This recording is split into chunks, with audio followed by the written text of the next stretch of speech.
सर्वेभ्यो नमो नमः।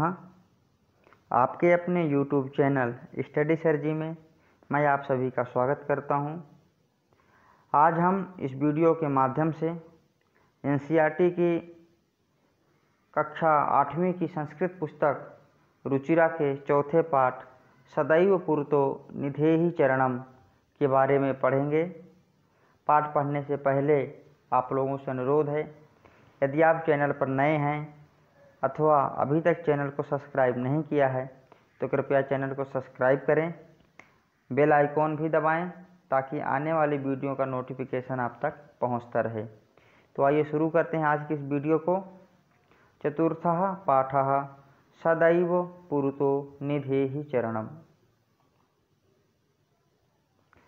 पाठ पढ़ने से पहले इस पाठ के जो रचयिता हैं उनके बारे में कुछ पढ़ते हैं। डॉक्टर श्रीधर भास्कर वर्णेकर, 1918 में इनका जन्म हुआ था और 2005 में इनकी मृत्यु हुई थी। नागपुर विश्वविद्यालय में संस्कृत विभाग के अध्यक्ष थे। उन्होंने संस्कृत भाषा में काव्य, नाटक, गीत इत्यादि विधाओं की अनेक रचनाएं की। 3 खंडों में संस्कृत वाङ्मय कोश का भी उन्होंने संपादन किया। इनकी रचनाओं में शिव राज्योदयम, महाकाव्य एवं विवेकानंद विजयम नामक नाटक सुप्रसिद्ध है। प्रस्तुत गीत में पंच झटिका छंद का प्रयोग किया गया है। इस छंद के प्रत्येक चरण में 18 मात्राएं 16 मात्राएं होती हैं। हिंदी में इसे चौपाई कहा जाता है। आइए सदैव पुरतो निधेहि चरणम से संबंधित और भी कुछ बातें जानें। श्रीधर भास्कर वर्णेकर द्वारा विरचित प्रस्तुत गीत में चुनौतियों को स्वीकार करते हुए आगे बढ़ने का आह्वान किया गया है। इसके प्रणेता राष्ट्रवादी कवि हैं और इस गीत के द्वारा उन्होंने जागरण तथा कर्मठता का संदेश दिया है। तो आइए कविता का सस्वर वाचन करते हैं। चल चल पुरतो निधेहि चरणम, सदैव पुरतो निधेहि चरणम। गिरिशिखरे ननु निज निकेतनम, विनैव यानम नगारोहणम। बलम स्वकीयम भवति साधनम, सदैव पुरतो निधेहि चरणम। पथि पाषाणाः विषमाः प्रखरा, हिंसा पशवः पतितो घोरा।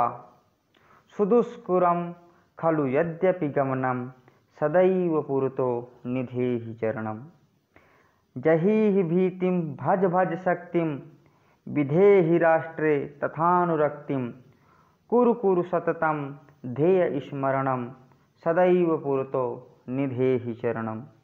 सदैव पुरतो निधेहि चरणम। तो आइए एक एक छंद का हम लोग अन्वय के साथ अनुवाद करेंगे। चल चल, चल अर्थात चलते रहो। पुरतो आगे की ओर, निधेहि रखो, चरणम चरण अर्थात अपने पैर, हमेशा आगे की ओर ही अपने कदमों को रखो। चाहे मंजिल कितनी भी दूर क्यों ना हो, कितनी भी बड़ी कठिनाई क्यों ना हो, कभी भी पीछे नहीं हटना चाहिए। हमेशा इंसान को आगे की ओर ही बढ़ना चाहिए।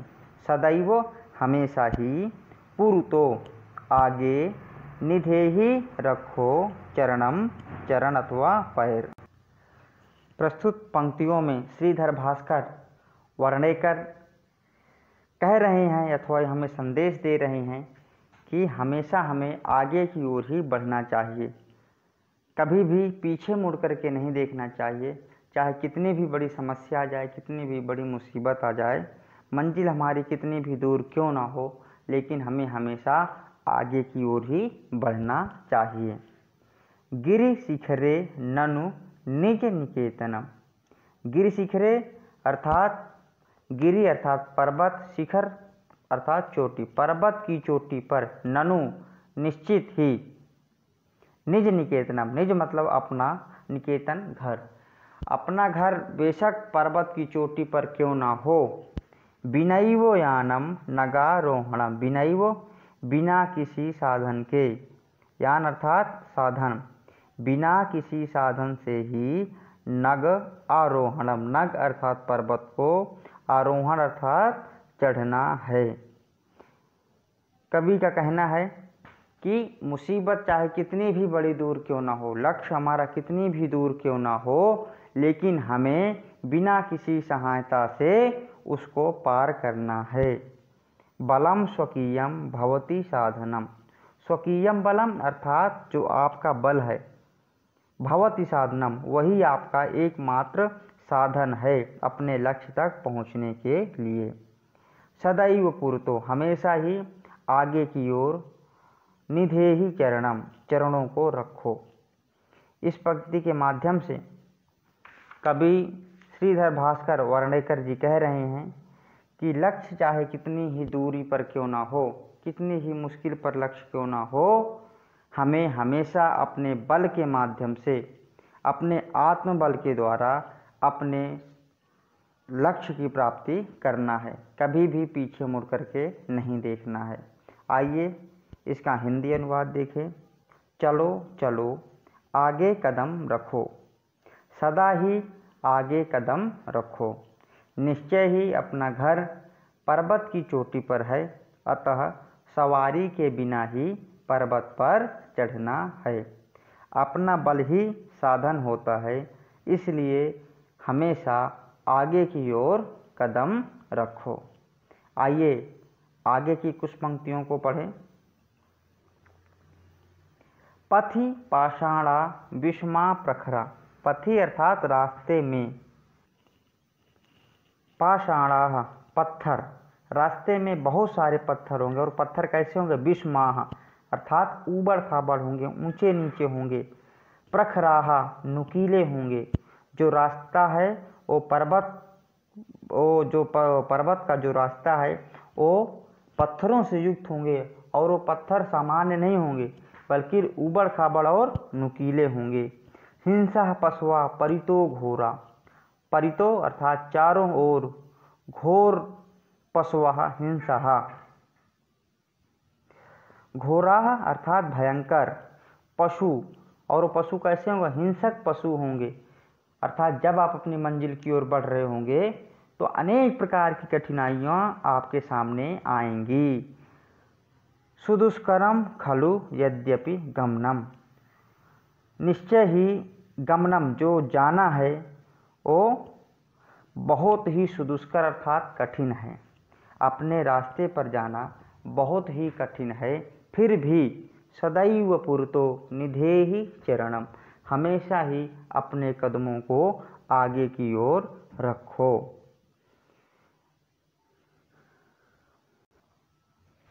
आगे देखेंगे। जहीहि भीतिम भज भज शक्तिम विधेहि राष्ट्रे तथानुरक्तिम, कुरु कुरु सततम ध्येय स्मरणम सदैव पुरतो निधेहि चरणम।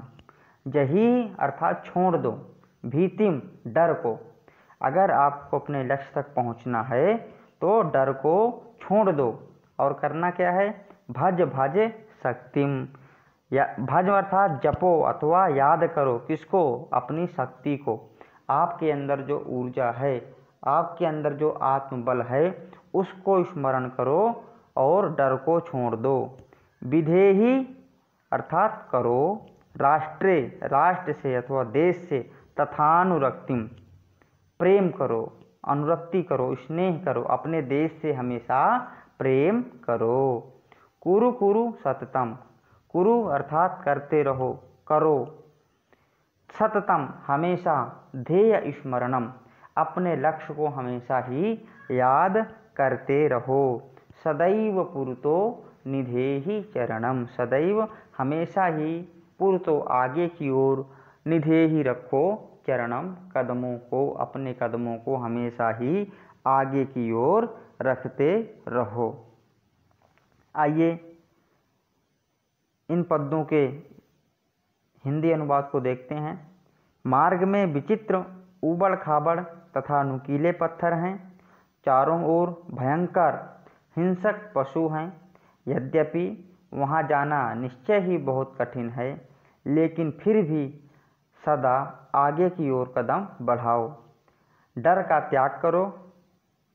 अपने अंदर की शक्ति को बार बार याद करो। हमेशा ही अपने लक्ष्य को स्मरण करते रहो और हमेशा ही आगे की ओर कदम बढ़ाते रहो। आइए इस पाठ के शब्दार्थ देख लेते हैं। पुरुतो अर्थात आगे, निधेहि रखो, गिरि शिखरे पर्वत की चोटी पर, निज निकेतनम अपना घर अथवा अपना निवास, बिनैवो बिना ही, नगारोहणम पर्वत पर चढ़ना, स्वकीयम अपना, पथि रास्ते में अथवा मार्ग में, पाषाणाः पत्थर, विषमाः असामान्य, प्रखराः तीक्ष्ण अथवा नुकीले, हिंसाः हिंसक, परितो चारों ओर, घोराः भयंकर अथवा भयानक, सुदुष्करम अत्यंत कठिनता पूर्वक साध्य, जहीहि छोड़ दो, भज जपो अथवा याद करो, विधेहि करो, अनुरक्तिम प्रेम अथवा स्नेह, सततम हमेशा अथवा लगातार, ध्येय स्मरणम अपने लक्ष्य को याद करना अथवा स्मरण करना, उद्देश्य का स्मरण करना। तो प्रिय छात्रों, इस प्रकार हमने श्रीधर भास्कर वर्णेकर द्वारा रचित सदैव पुरतो निधेहि चरणम नामक कविता को पढ़ा। आशा करता हूँ आपको ये कविता अच्छी लगी होगी, आपको इस कविता का भावार्थ समझ में आ गया होगा। बहुत ही जल्दी इस पाठ के प्रश्नोत्तर के साथ दूसरी वीडियो के साथ आप लोगों के सामने प्रस्तुत होऊंगा। तब तक आप इस वीडियो को देखिए, समझिए और स्टडी सर जी के साथ बने रहिए। वीडियो देखने के लिए बहुत बहुत धन्यवाद।